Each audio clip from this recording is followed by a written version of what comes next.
neste congresso da Pioneira e hoje, em especial, na celebração do 50º aniversário da Igreja Batista Pioneira em Guaíra, o pastor Luiz Roberto Silva.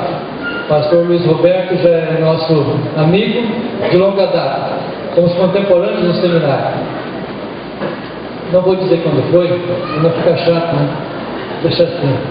Mas é uma alegria muito grande também, porque temos tido o privilégio de recebê-lo em diversos momentos na Pioneira, tanto como professor em nossa faculdade e também nos últimos meses nas clínicas de crescimento de igreja, e agora tendo o privilégio também de ouvir a voz de Deus através do seu servo, trazendo as mensagens que têm desafiado o nosso coração. E a nossa oração ao Senhor é que estejamos com os corações abertos para receber o desafio da sua palavra na instrumentalidade do seu servo. Ele é pastor da Igreja Batista do Bacaxiri, em Curitiba, e é o presidente da Convenção Batista Brasileira. Temos grande alegria em ouvi-lo nesta noite, pastor. Esteja bem-vindo. Alegria, o privilégio de estar com os irmãos nessa noite. Tem sido muito bom passar esses dias com os irmãos, e ver tantos irmãos queridos de tantas partes aí do Brasil. E eu queria continuar estudando com os irmãos aquele texto precioso de Hebreus, capítulo 12. Eu quero convidá-lo a abrir sua Bíblia, conectar aí, acessar, fazer alguma coisa para chegar no texto bíblico de Hebreus, capítulo 12, a partir do versículo 1. Queria convidá-lo também a repartir com a pessoa que está perto de você, para que ela possa também acompanhar. Não tenha a sua Bíblia aberta, para que nós possamos estar caminhando ao longo da mensagem com esse texto. Eu trago saudações da minha igreja, a Igreja Batista do Bacaxiri, em Curitiba. Sempre é um prazer receber pessoas que passam por lá. Quando você estiver por Curitiba, você passe, visite a Igreja Batista Pioneira, que tem ali em Curitiba, e daí no outro culto você vai lá para o Bacaxiri, tá bom? Eu falei direitinho, pastor Samuel? Então tá bom, eu sabia que eu tinha que falar direitinho, né? Mas venha nos visitar, se for durante a semana, passe por lá, tomar um cafezinho, vai ser uma alegria rever os irmãos. Nós também trazemos uma saudação dos batistas brasileiros, já falei isso na primeira reunião, e para aqueles que não estavam, é uma alegria muito grande para os batistas brasileiros, que nós possamos ver aqui reunidos a Convenção Batista Pioneira, que faz parte dessa grande família dos batistas brasileiros, servindo ao Senhor, levando a salvação em Cristo em todo o Brasil e em todo o mundo. Eu louvo a Deus pela existência da Convenção Batista Pioneira, agradeço ao Senhor pelo privilégio que nós temos de trabalharmos juntos para que o nome do Senhor seja exaltado. Amém, irmãos? Prossigam, continuem servindo ao Senhor, continuem trabalhando e fazendo esse trabalho incrível que vocês estão fazendo. Poucas convenções conseguem fazer a transição que vocês estão fazendo. Conversava há pouco com o pastor Samuel sobre isso. A Convenção Batista Pioneira, ela começou como uma igreja de imigrantes, uma igreja que assistia imigrantes, é chamada uma igreja de imigração. E poucas igrejas de imigração conseguem se transformar em igreja de missão, conseguem assumir a característica da pátria onde ela está inserida. E a Convenção Batista Pioneira conseguiu fazer essa transição como instituição, e hoje é apenas em alguns pontos que essa transição ainda não aconteceu plenamente. Eu louvo a Deus por isso. Nós já tivemos muitos grupos de igrejas de imigrantes que simplesmente desapareceram na terceira geração, porque não conseguiram deixar de ser igreja de imigrantes, igreja de imigração.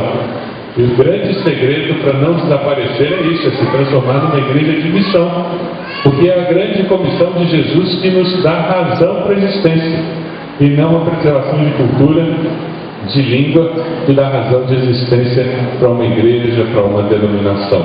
Agradeço a Deus pela existência dos irmãos, louvo a Deus pela coragem dos irmãos de fazer essa transição tão difícil, muitas vezes até penosa para alguns, mas tão importante, para que a essência da nossa vocação e da nossa chamada possa ser cumprida, e é pregar o Evangelho a toda criatura, em nome de Jesus. Amém?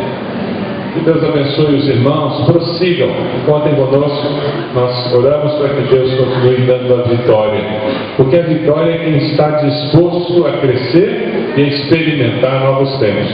Nós temos falado sobre isso durante esse tempo que estamos juntos, não é verdade? Vamos ler juntos a vitória de quem? A vitória, vamos lá, todos juntos? A vitória, vida santa, é de quem? Pergunta a pessoa do lado aí, o que é ter um coração ensinável? Pergunta para a pessoa do lado. Vê se ela prestou atenção no que nós falamos ontem. O que é ter um coração ensinável? O que é ter um coração ensinável? Eu uso esse negocinho aqui há muito tempo, dando aula na faculdade teológica, pregando em igrejas, pregando na minha igreja. Sabe o que eu descobri hoje? Eu aprendi com esse rapaz aqui inteligente que eu posso fazer sumir tudo com isso aqui. Eu peço a Deus que Ele me ajude a ter um coração ensinado. Porque quanto mais eu sei, mais eu descubro que eu não sei. Quem tem adolescente em casa? Levanta a mão. Você é um privilegiado. Você tem alguém em casa que tem resposta para todas as questões da vida. O adolescente diz assim: menino, vai estudar, então você... Deixa comigo. Não é assim? Uma das dificuldades da adolescência é não ter esse coração. Olha, funciona o negócio, é impressionante. Obrigado, hein? O teu coração ensinável faz a vida ficar tão mais fácil para você e para quem está ao seu redor. Porque você não parte do pressuposto que você sabe tudo e que você tem todas as respostas para todas as questões da vida. Ninguém tem. Só Deus sabe todas as coisas. Você concorda com isso? Diga amém. Então vira para a pessoa do lado e diz: para de falar como se você soubesse tudo. Diz para a pessoa do lado. Por favor. Lembra, porque tem horas que ela esquece isso.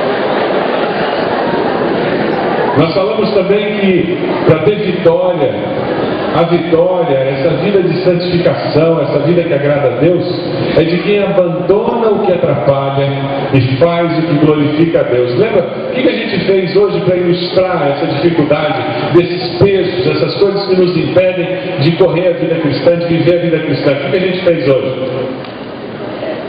O que a gente fez?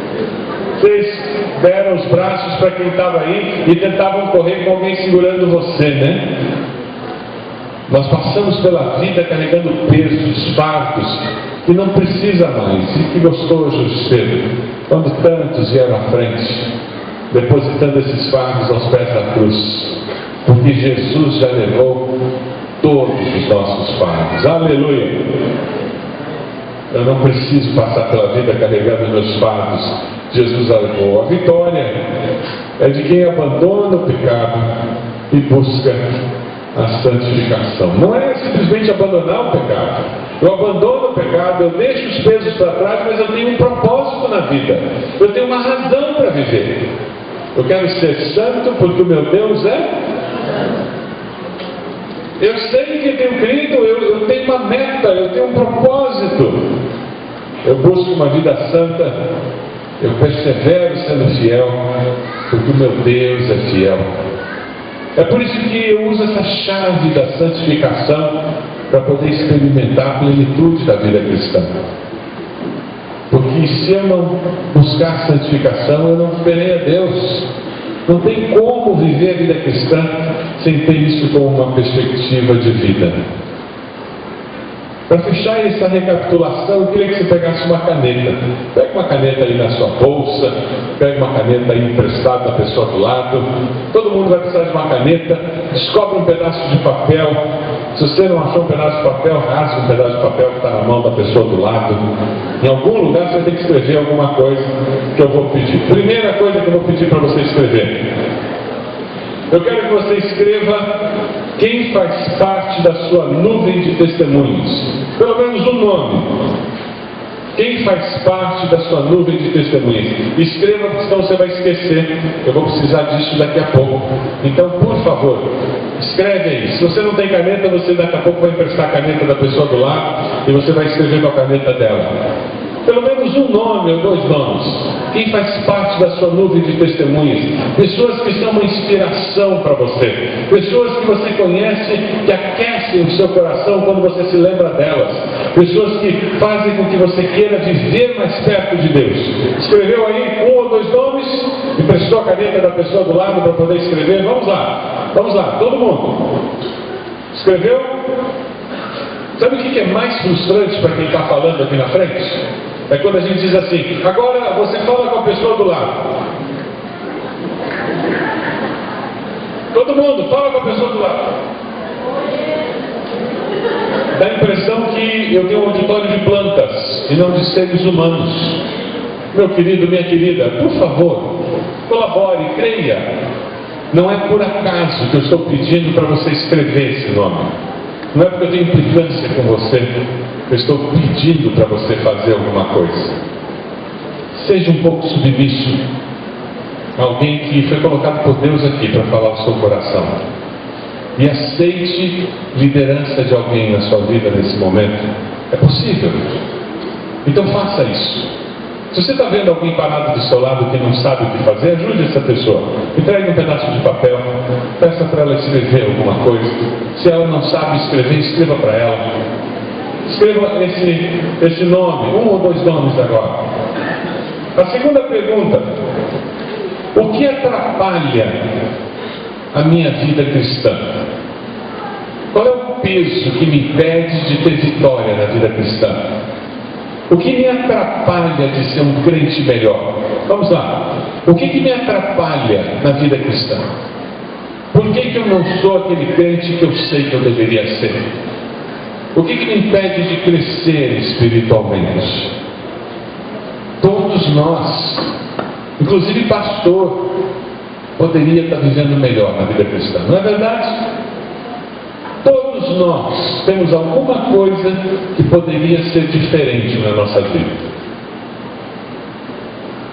Todos nós.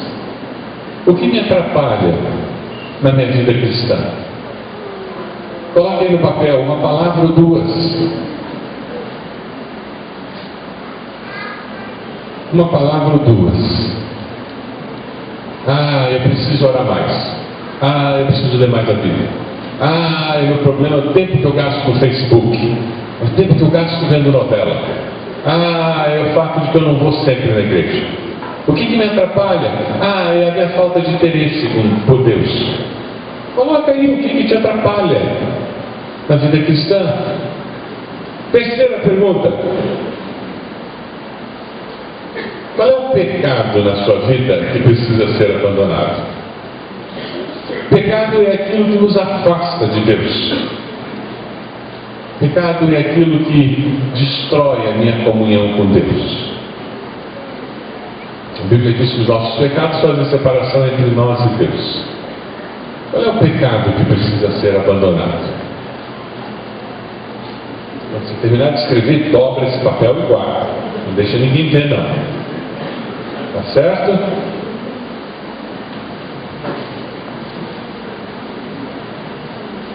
Nós vamos falar sobre vida cristã, usando aquele texto de Hebreus que nós temos estudado esses dias. E nós vamos estar falando sobre isso aqui.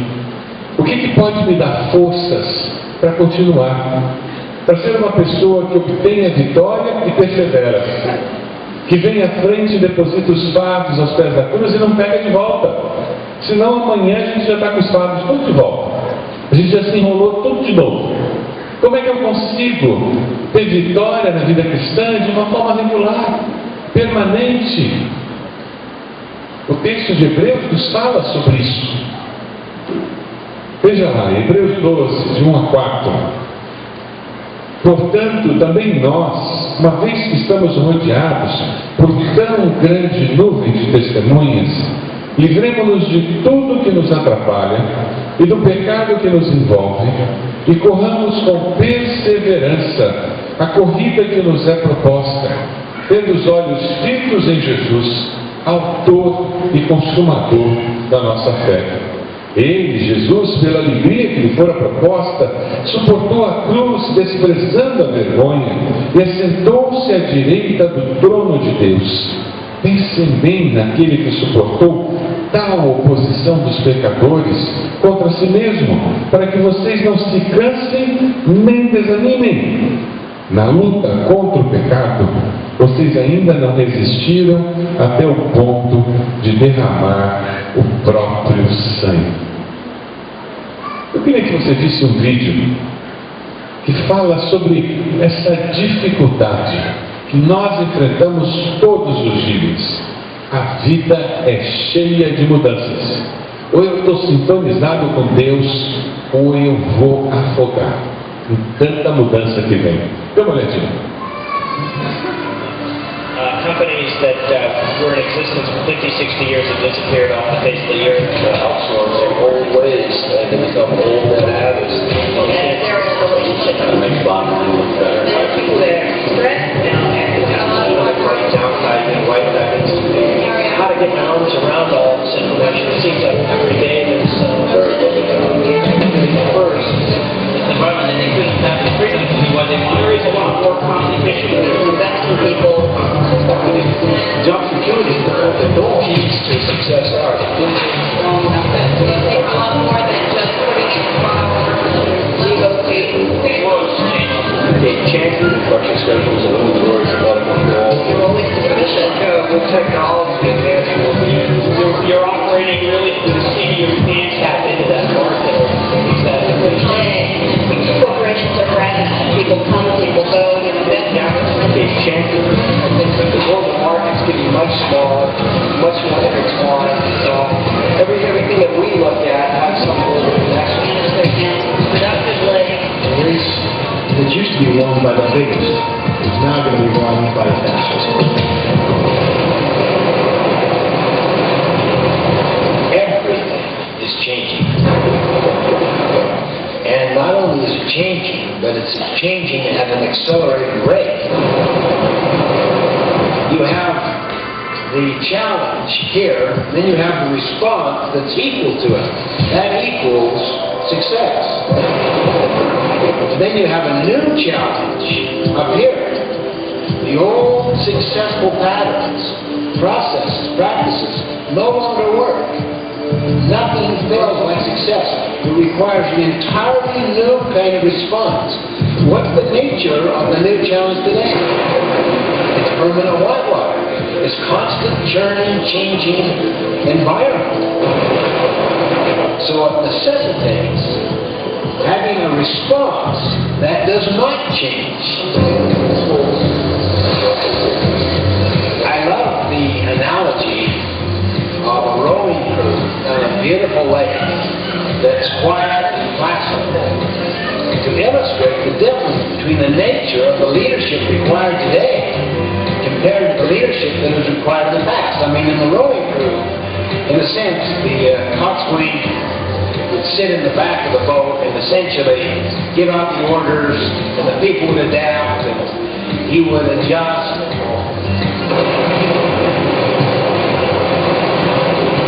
But in a turbulent whitewater situation, everyone has to have something inside them about what are we trying to do, what are the principles that are operating here, because if you try to manage them, they can't even hear you. But the noise, the roar, and they have to have it inside them. I suggest there are only three constants. One is change. Two is principles. And three, choice. The power that you and I have to adapt to the other two constants.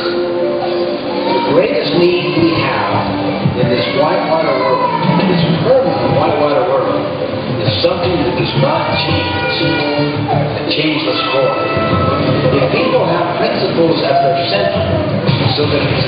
its core.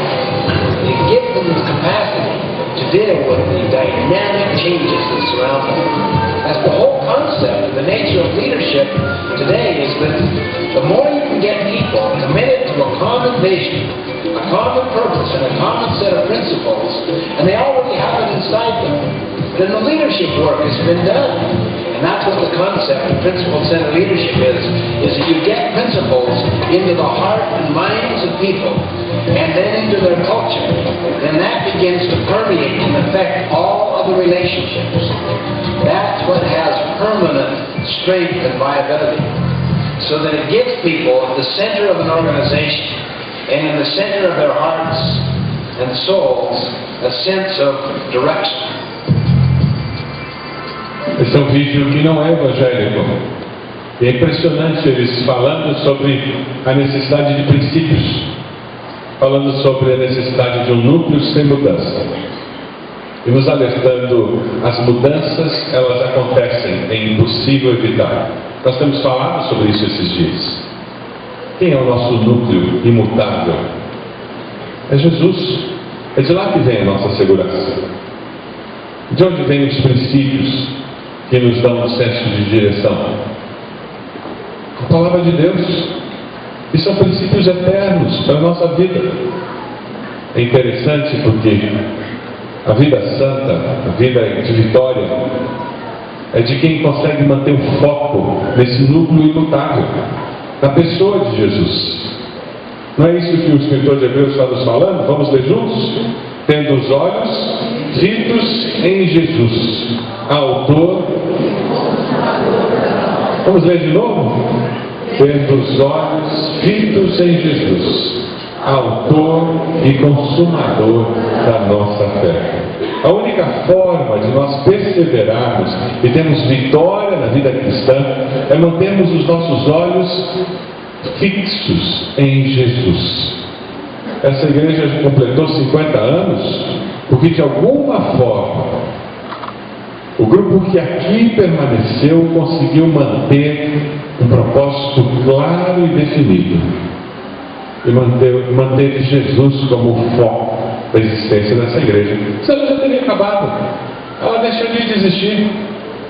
Durante 50 anos é muito tempo. Eu posso imaginar as lutas, as dificuldades. Ela passou pelo fechamento das 7 quedas, o afogamento das 7 quedas, que trouxe uma crise terrível para essa região. Mas ela sobreviveu. E quando nós permanecemos com os nossos olhos em Jesus, não importa a dificuldade que venha na nossa direção, nós seremos mais do que vencedores. Amém? Sabe por quê? Você vai se desiludir com pessoas, você vai ficar desanimado com situações, não é verdade? Nós somos humanos, não somos? Você já se desiludiu com algum líder espiritual, algum pastor? Eles são humanos também, por mais bem intencionados que eles sejam. Você já se desiludiu com algum diácono da igreja, com algum irmão da igreja, com seus pais, com seus filhos? Alguém disse que nós sofremos desilusão porque nós estamos iludidos. A palavra desilusão, ela fala sobre ilusão. Desilusão. Tinha ilusão e agora não tem mais ilusão. Nós nos iludimos achando que as pessoas nunca poderão nos desapontar. Isso é impossível. Faz parte da existência humana. É por isso que nós temos que olhar para aquele, o único que nunca nos desapontará. Você quer ter vitória na vida cristã? Foque em Jesus. Nele apenas. Vamos ler o texto? Por isso, não desanimamos. Embora exteriormente estejamos a desgastar-nos, interiormente estamos sendo renovados dia após dia, pois os nossos sofrimentos, leves e momentâneos, estão produzindo para nós uma glória eterna que pesa mais do que todos eles. E o Senhor continua dizendo assim: fixamos os olhos não naquilo que se vê, mas no que não se vê, pois o que se vê é transitório, mas o que não se vê é eterno. Amém? É desse jeito que nós prosseguimos na vida cristã, olhando para Jesus. E é interessante porque o versículo 2 usa a palavra autor. A palavra autor significa líder.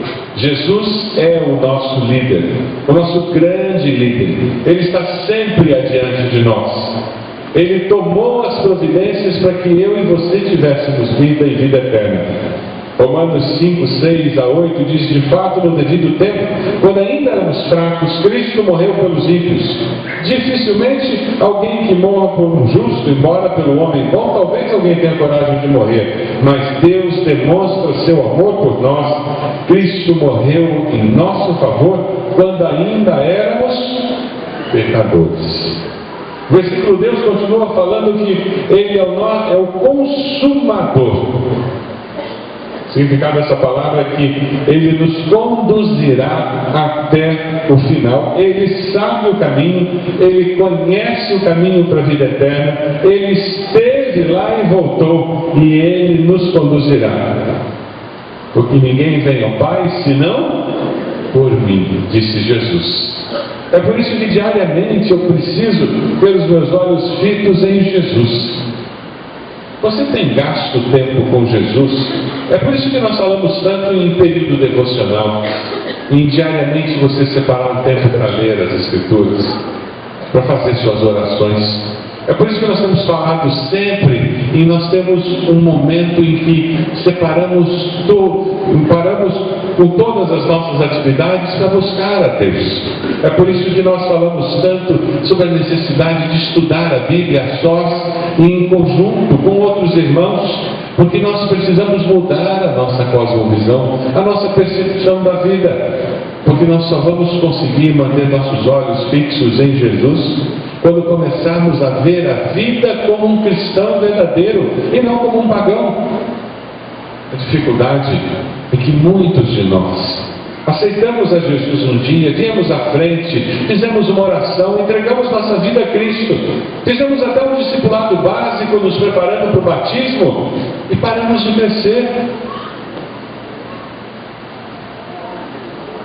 E sabe o que aconteceu? Os anos estão se passando, nós estamos dentro da igreja, mas nós pensamos como um pagão pensa, nós agimos como um pagão age. A nossa maneira de ver a vida, os nossos valores não foram transformados para serem valores de um discípulo de Jesus. É por isso que você encontra pessoas que estão dentro da igreja que têm prazer em pornografia na internet, porque seus valores não foram mudados. É por isso que você encontra pessoas dentro da igreja que cantam no coro e que saem depois de cantar no coro e não acham que existe incoerência ou fazem fofoca sobre uma outra pessoa que cantou no mesmo coro. Para ela não é incoerente falar mal de alguém, porque na cosmovisão pagã isso não é incoerente. Mas quando você tem uma cosmovisão de discípulo, você sabe que não pertence a um discípulo sair palavras que amaldiçoam da mesma boca que saem palavras de louvor. Ah, meus queridos, nossa dificuldade é não mudarmos a nossa maneira de pensar, de ver a vida, e estarmos dentro da igreja pensando como pagão. Você tem estudado a Bíblia em grupo? Você tem estudado a Bíblia individualmente, diariamente, para que seus olhos estejam fixados em Jesus e você comece a ver as circunstâncias da sua vida, as pessoas que estão ao seu redor, como o Senhor as vê, como o Senhor percebe as circunstâncias. Esse é o desafio que nós temos do Senhor. Você deseja essa mudança para a sua vida? Isso é uma decisão.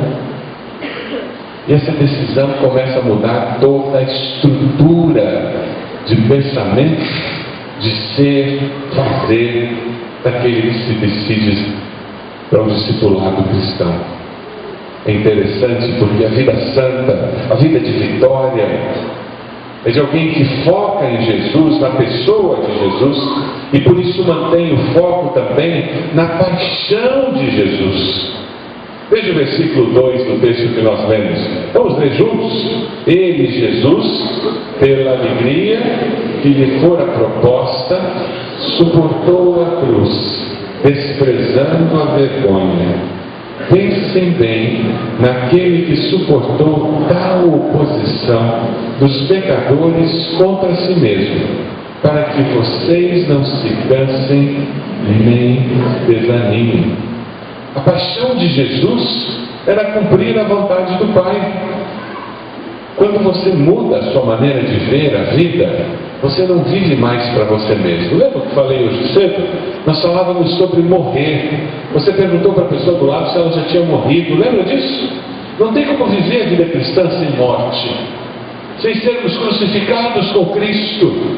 E é por isso que eu começo a ver a vida de uma forma diferente.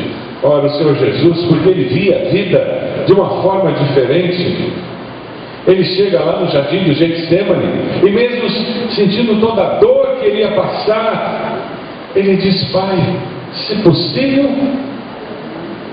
o que foi que Ele disse? E acabou aí? Contudo,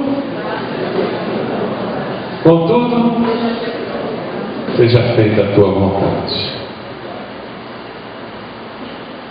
Quem tem uma cosmovisão cristã, quem percebe a vida, as situações, as pessoas, como Deus vê, consegue enxergar os seus sentimentos humanos, mas consegue enxergar qual é a paixão do coração de Deus, e responde essa paixão com a mesma paixão que Jesus tinha. Foi isso que Jesus fez, estando angustiado, orou ainda mais intensamente. E o final do texto diz que o seu suor era como gotas de sangue que caíam no chão. Na cruz ele sofreu por todos os pecados do mundo. Ele morreu para ser o seu Salvador, o meu Salvador, para que nós pudéssemos experimentar uma vida diferente. O triste é você entender isso e não experimentar essa vida diferente. Continuar vivendo uma vida pequena, uma vida limitada. Continuar vendo a vida como qualquer outra pessoa vê. Jesus é o seu Salvador. Você já se arrependeu dos seus pecados? Já confessou Jesus como Senhor e Salvador? Você já começou a viver uma nova vida? Eu não estou perguntando se você é membro de igreja. A avó da minha esposa era descendente de alemão, família Assenheimer. E ela era muito engraçada. Ela tinha nascido na Polônia, porque a família dela durante a guerra fugiu para a Polônia. Ela nasceu na Polônia e de lá eles conseguiram fugir para o Brasil. Vieram para o interior de Santa Catarina. E os netos gostavam de perturbar a Oma, dizendo que ela era polonesa. Que alemã que nada, você é polaca. Nasceu na Polônia. E ela ficava quieta. Depois que os netos falassem a segunda ou terceira vez, dizendo que ela não era alemã, que ela era polaca, ela fechava a cara e dizia: eu sou alemã. E ela falava de soquinho: eu sou alemã. Gato que nasce no forno não é biscoito, é gato. Gato que nasce no forno não é biscoito, é gato. Filho de crente não é crente. Ser humano que nasce indo para a igreja não é discípulo de Jesus. Vai morrer e vai para o inferno, porque precisa de um Salvador.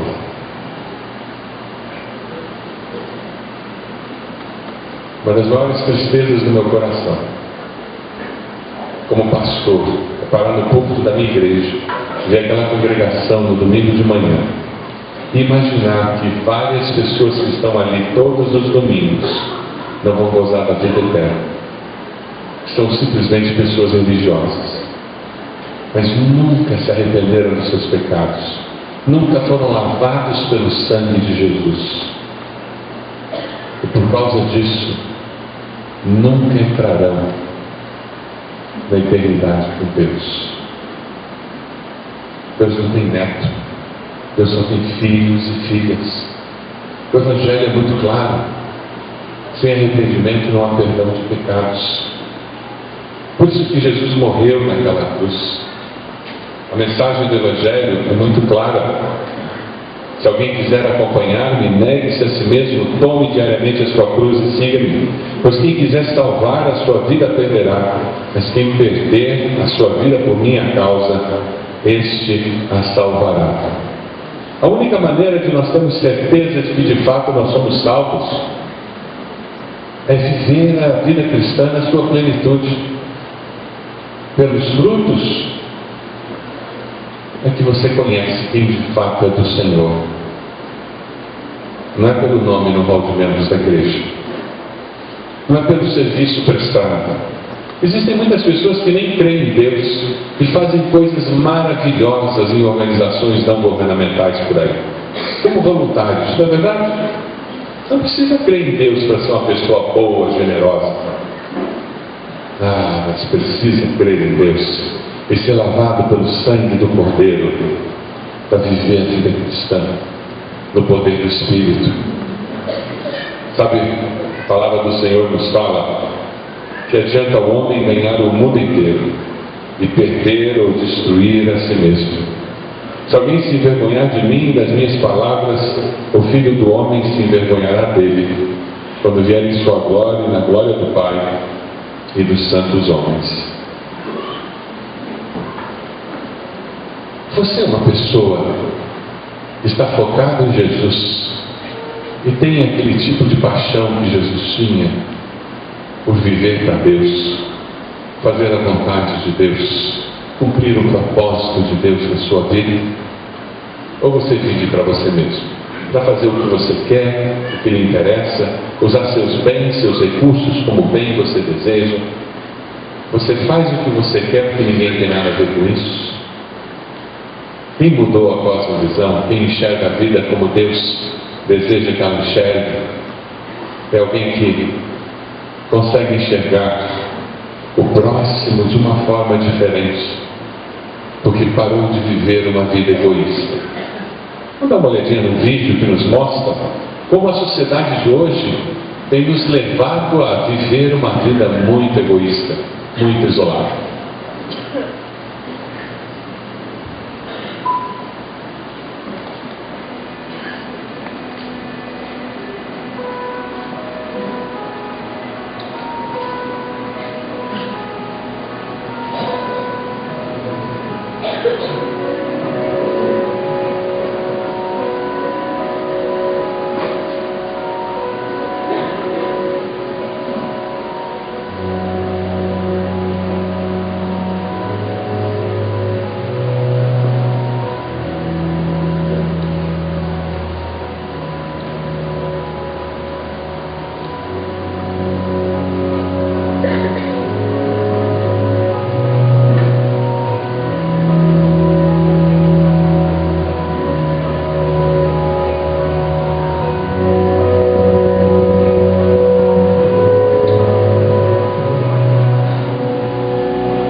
Na vida moderna, muitas vezes, as pessoas estão no lugar, mas não estão. Estão com você, mas não estão. Se isolam. Na nossa relação com Deus, muitas vezes acontece isso. Eu estou na igreja, eu estou no culto, mas eu não estou com Deus. Eu não estou ouvindo a voz de Deus. Eu não tenho um relacionamento com Deus, porque eu estou desconectado de Deus. Quem sabe O seu grande desafio hoje é se arrepender dos seus pecados e dizer: Deus, eu preciso acertar a minha vida contigo. Eu quero começar a ver a vida como o Senhor a vê. Eu preciso ver as pessoas como o Senhor vê. O texto que nós estamos estudando, ele nos fala de mais um desafio para viver a vida cristã com vitória. A vitória, a vida santa, ela surge quando eu mantenho o foco na posição de Jesus. Eu estou olhando para Jesus, eu tenho aquela paixão que Jesus tem para fazer a vontade de Deus, e daí eu descubro que Jesus, ele está assentado à direita do trono de Deus. E é por isso que eu sou vitorioso, porque eu estou com os olhos fixos naquele que está sentado à direita do trono de Deus. É impressionante quando nós pensamos nesse texto. Vamos ler juntos? Que vem lá de João: eu te glorifiquei na terra, completando a obra que me deste para fazer. E agora, Pai, glorifica-me junto a ti, com a glória que eu tinha contigo antes que o mundo existisse. Aquele que suportou tremenda oposição dos pecadores contra si mesmo.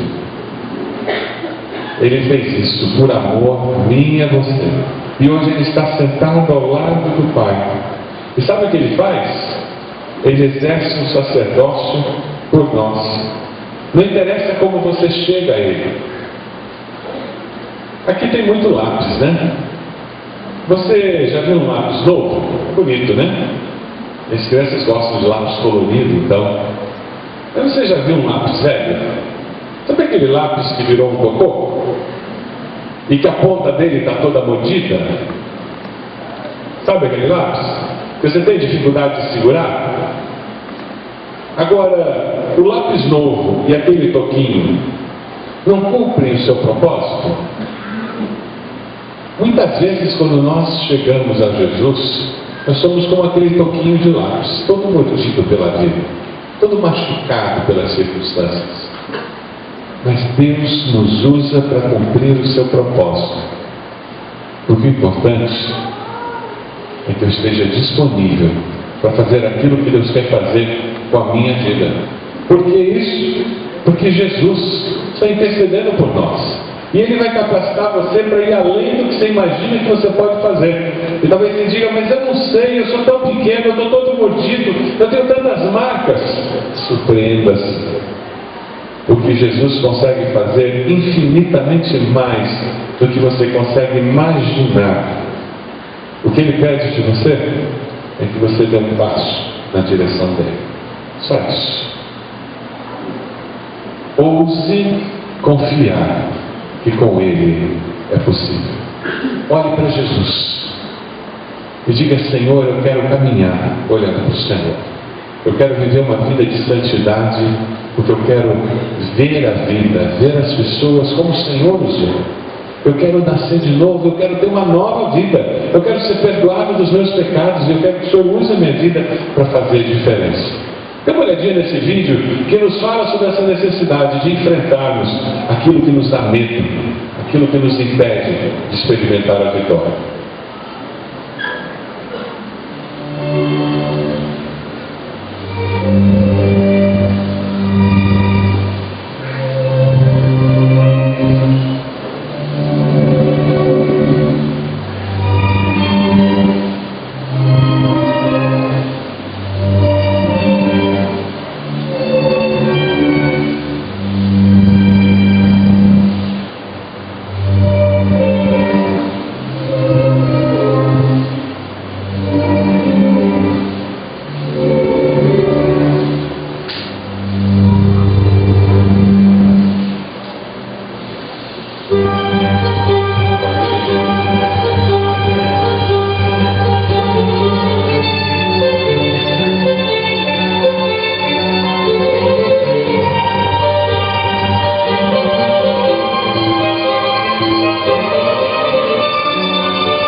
Quando você decide lutar contra os medos, quando você decide dar um passo de fé, você descobre que com Jesus é possível ser mais do que vencedor. Tem algum pecado a ser abandonado? Você vai ser desafiado hoje a vir aqui à frente, abandonando esse pecado. Tem algum peso que precisa ser colocado aos pés da cruz? Você vai ser desafiado a vir aqui à frente hoje, colocando esse peso aos pés da cruz, dizendo: eu não vou mais lidar com isso, eu vou resolver esse problema. Porque a vitória é para quem já confessou Jesus como Senhor e Salvador. Quem sabe você está aqui e você nunca confessou. Você até vai na igreja, mas você precisa fazer a transição do Deus dos meus pais para o meu Deus. E hoje eu quero confessar Jesus como meu Senhor e Salvador. Aí onde você está, eu quero convidar você a fazer uma oração. Vocês podem todos abaixar a cabeça nesse momento? Você que está tomando uma decisão ao lado de Jesus nessa noite, eu quero convidá-lo a repetir essa oração nesse momento. Independente de você frequentar a igreja ou de ser a primeira vez que você vem num culto, faça uma oração dizendo: Deus, eu reconheço que Jesus morreu na cruz pelos meus pecados. Eu reconheço que eu sou pecador, pecadora. Eu te peço perdão pelos meus pecados. Toma minha vida em tuas mãos. Cumpre a tua vontade na minha vida, Deus. Eu confesso Jesus como Senhor e Salvador. Eu me entrego ao Senhor. Você fez essa oração? Levante a tua mão onde você está e depois abaixe. Graças a Deus, louvado seja, graças a Deus. Mais alguém? Graças a Deus. Mais alguém? Levante a tua mão onde você está e depois abaixe. Graças a Deus. Mais alguém? Louvado seja. Pode abaixar. Mais alguém? Louvado seja. Louvado seja. Mais alguém? Talvez você viva lutando por falta de certeza de salvação. O diabo vive acusando, dizendo que você não nasceu de novo. Eu quero desafiá-lo hoje a acertar isso com Deus. E você vai fazer uma oração, definindo que hoje você confessa Jesus como Salvador. E a partir de hoje, 31 de agosto de 2013, no aniversário de 50 anos dessa igreja, você acertou de uma vez por todas. E nunca mais o diabo poderá colocar dúvida no teu coração. Faça uma oração dizendo: Senhor meu Deus, eu reconheço que Jesus morreu na cruz pelos meus pecados. Eu me arrependo dos meus pecados. Eu confio em Jesus e em Jesus apenas. Eu me entrego a Ele. Eu quero que Ele me ensine a viver uma vida cristã de vitória. Todo o meu futuro está em Suas mãos, Senhor. Eu confesso Jesus como Senhor e Salvador. Você que fez essa oração, levante sua mão. Onde você está? Se libertando dessa dúvida de salvação. Louvado seja. Pode abaixar. Mais alguém? Louvado seja. Aleluia. Pode abaixar. Aleluia. Mais alguém? Levante sua mão. Onde você está? Você vai guardar essa data. Da próxima vez que o diabo tentar acusá-lo, você vai dizer: naquele dia eu fiz oração. Naquele dia foi escrito meu nome no livro da vida. Quem sabe você precisa negar a si mesmo, aceitar a chamada de Deus para o ministério, a chamada de Deus para um ministério lá na sua igreja, servindo ao Senhor. Você precisa morrer para viver, para ter uma vida plena. Nós vamos começar a cantar. Enquanto nós estivermos cantando, você vai chegar aqui à frente, vai ficar bem perto aqui do palco para que mais pessoas possam chegar. Nós vamos terminar esse culto com oração, esse tempo de mensagem com oração. Vamos nos colocar de pé. Enquanto nós nos colocamos de pé, pode vir, estamos esperando você chegar aqui à frente. Então nós estamos orando. Coloque-se de joelhos aqui na frente. Você que aceitou Jesus, você que está renovando seu compromisso com o Senhor, você que aceitou a questão de certeza de salvação, pode vir. Pode vir. Coloque-se de joelhos aqui. Vamos lá. Pode vir. Isso mesmo.